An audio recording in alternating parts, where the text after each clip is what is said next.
Hi எல்லாருக்குமே good morning. எப்பயும் போல் இன்றைக்கி நம்மளோட டே சூப்பராக ஸ்டார்ட் ஆகிடுச்சு. Welcome to cook with BP.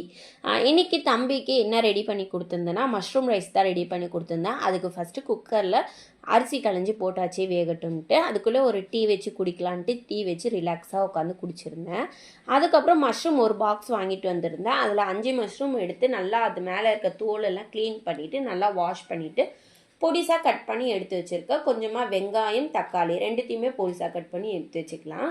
ஒரு கடாயில் எண்ணெய் ஊற்றி கடுகு உளுத்தம் பருப்பு போட்டு கருவேப்பிலை போட்டு நல்லா பொரிஞ்சதுக்கப்புறம் கட் பண்ணி வச்சுருந்த வெங்காயம் அது கூட சேர்த்துட்டு நல்லா கோல்டன் ப்ரௌன் ஆகிற அளவுக்கு நல்லா வதக்கி விட்டுக்கலாம். அதுக்கப்புறம் தக்காளி சேர்த்துட்டு கொஞ்சமாக உப்பு மஞ்சள் பொடி சேர்த்துட்டு தக்காளி குழையிற அளவுக்கு நல்லா வதக்கி விட்டுக்கலாம்.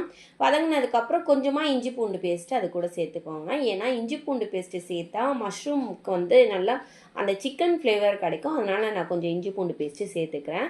பச்சை வாசனை போகிற வரைக்கும் நல்லா வதக்கி விட்டுட்டு கட் பண்ணி வச்சுருந்த மஷ்ரூம் அது கூட சேர்த்துட்டு நல்லா கொஞ்சம் நேரம் அந்த எண்ணெயிலே பெரட்டி விடுங்க. அதில் இருக்க தண்ணிலாம் விட்டு வரும். அதுக்கப்புறம் ஒரு பெரிய ஸ்பூனில் 1/4 ஸ்பூன் அளவுக்கு சிக்கன் மசாலா சேர்த்துருக்கேன்.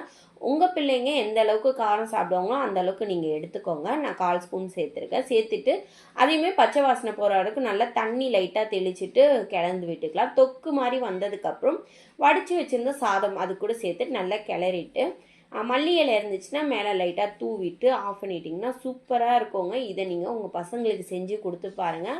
லஞ்ச் பாக்ஸ் எப்பயுமே எம்டியாக தான் வரும். ஏன்னா என் பையனுக்கு இதை எப்போ செஞ்சு கொடுத்தாலுமே அவன் சாப்பிட்டு வந்துடுவான் கண்டிப்பாக. அதனால தான் இதை உங்கள் கூட ஷேர் பண்ணியிருக்கேன். கண்டிப்பாக இதை செஞ்சு பார்த்துட்டு எப்படி வந்துச்சுன்னு கமெண்ட் பண்ணுங்கள். அதெல்லாம் செஞ்சுட்டு அவனுக்கு லஞ்ச் பாக்ஸ் பேக் பண்ணிவிட்டு கொஞ்சம் வேலைலாம் இருந்துச்சு சாமான் தேய்ச்சிட்டு கொஞ்சம் குடிக்கிறதுக்கு தண்ணியெல்லாம் பிடிச்சிட்டு எல்லாத்தையும் ரெடி பண்ணிவிட்டு ஸ்நாக்ஸ் பாக்ஸுக்கு வந்து கொய்யாக்காய் கட் பண்ணி வச்சுருந்தேன் தம்பிக்கு.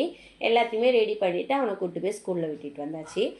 இவ்வளோ தான் இன்றைக்கி வீடியோ பிடிச்சிருந்தா லைக் அண்ட் ஷேர் பண்ணிவிட்டு குக் வித் பிபியை சப்ஸ்கிரைப் பண்ணிக்கோங்க. தேங்க்ஸ் ஃபார் வாட்சிங். பாய்.